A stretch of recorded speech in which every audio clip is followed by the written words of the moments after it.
بسم اللہ الرحمن الرحیم۔ السلام علیکم ورحمۃ اللہ وبرکاتہ۔ اللہ سبحانہ و تعالی بندے کی نیک تمناؤں کو پورا کر کے خوش ہوتے ہیں۔ انسان اس دنیا میں اگر دل کے اندر نیک تمنائیں رکھے اور اس کے لیے پھر کوششیں بھی کرے تو اللہ رب العزت بندے کی تمناؤں کو پورا کر کے خوش ہوتے ہیں۔ آپ نے ماں باپ کو دیکھا ہے کہ اولاد کی محبت ان کے دل میں ہوتی ہے اور وہ اپنے بچے کی چھوٹی چھوٹی تمناؤں کو پورا کر کے خوش ہوتے ہیں۔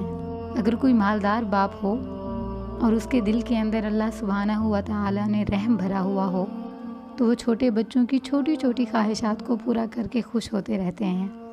اگر باپ کے اندر یہ جو شفقت رکھی گئی ہے، اس کا تقاضا یہ کہ خواہشات کو پورا کر کے خوش ہوتا ہے، پھر اللہ رب العزت تو اللہ رب العزت ہیں، وہ بھی اپنے بندوں کی تمناؤں کو پورا کر کے خوش ہوتے ہیں۔ اللہ اکبر۔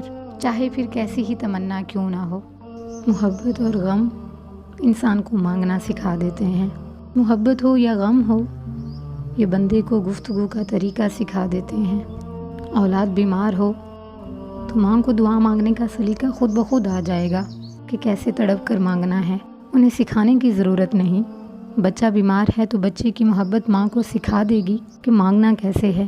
آنسو گر رہے ہوں گے، ایسے ایسے الفاظ ماں استعمال کرے گی کہ سن کر حیران ہوں گے ماں کو یہ مانگنا کس نے سکھایا؟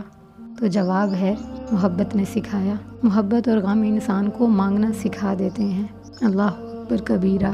پھر بندہ مانگتا ہے اور اللہ عطا کر دیتے ہیں۔ سبحان اللہ۔ محبت ذکر پر مجبور کرتی ہے۔ یہ نقطہ ذہن میں رکھیں کہ محبت انسان کو ذکر پر مجبور کر دیتی ہے۔ آپ غور کریں، ماں اپنی اولاد کا تذکرہ کیسے بار بار کرتی رہتی ہے؟ تو جہاں محبت ہو وہاں انسان کا دل مجبور کرتا ہے تذکرہ کرنے کو۔ اسی طرح جب مومن کے دل میں اللہ تعالیٰ کے لیے محبت ہوتی ہے تو وہ بے اختیار اپنے رب کے تذکرے کرتا جاتا ہے۔ ہم اللہ کو جتنا یاد کریں اتنا کم ہے، اس لیے اللہ سبحانہ و تعالیٰ نے قرآن مجید میں کثرت ذکر کا حکم دیا کہ اے ایمان والو اپنے رب کو کثرت سے یاد کرو۔ اللہ سبحانہ و تعالی ہمیں اپنا دوست بنا لیں۔ آمین یا رب العالمین۔ جزاک اللہ خیرہ۔